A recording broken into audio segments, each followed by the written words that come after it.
প্রশ্নকারীর সাথে তার আলোচনা হচ্ছে। প্রশ্নকারী এক জায়গায় বলছে আমি একজন মুসলিম।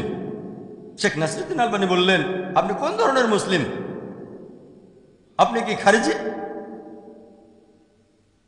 আপনি কি মুতাজালি? আপনি কি শিয়া নাকি রেফাদি নাকি আপনি কাদরি? কোন ধরনের মুসলিম? প্রশ্নকারী বলল, আমি কোরআন সুন্নাহ মেনে চলা একজন মুসলিম। কোন সুন্নাহ? কোরআন সুন্নাহ তো সবাই মেনে চলে।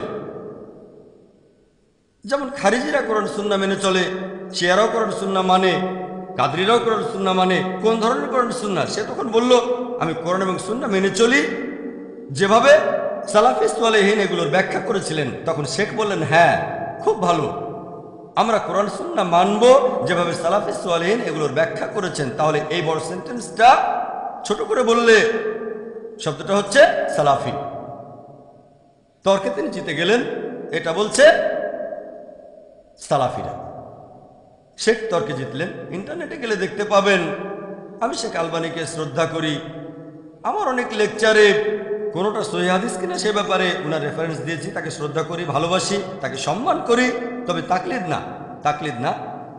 তাকলিদ শুধুমাত্র আল্লাহ এবং রাসূলের জন্য। হ্যাঁ, এটা যুক্তি, এটা হলো কিয়াস। এখন আমি বলবো কোরআন এবং সুন্নাহ থেকে প্রমাণ করে দেখান, যুক্তি না। আলহামদুলিল্লাহ, সুম্মা আলহামদুলিল্লাহ। আল্লাহ আমাকে যথেষ্ট যুক্তি বুদ্ধি দিয়েছেন, সুম্মা আলহামদুলিল্লাহ। আমি কোনো বিশেষজ্ঞ নই। আমি নিজেকে মনে করি ছাত্র, তালবে ইলম, জ্ঞান আহরণ করি। তবে আল্লাহর রহমতে অনেক বিশেষজ্ঞের সঙ্গে কথা বলেছি। ইন্ডিয়ার অনেক বড় বড় বিশেষজ্ঞের সঙ্গে আলোচনা করেছি।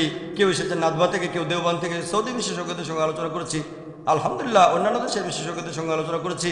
আল্লাহ আমাকে সুযোগ দিয়েছে আমাদের সময়ের এই বিখ্যাত বিশেষজ্ঞদের সঙ্গে আলোচনা করতে পেরেছি, আলহামদুলিল্লাহ।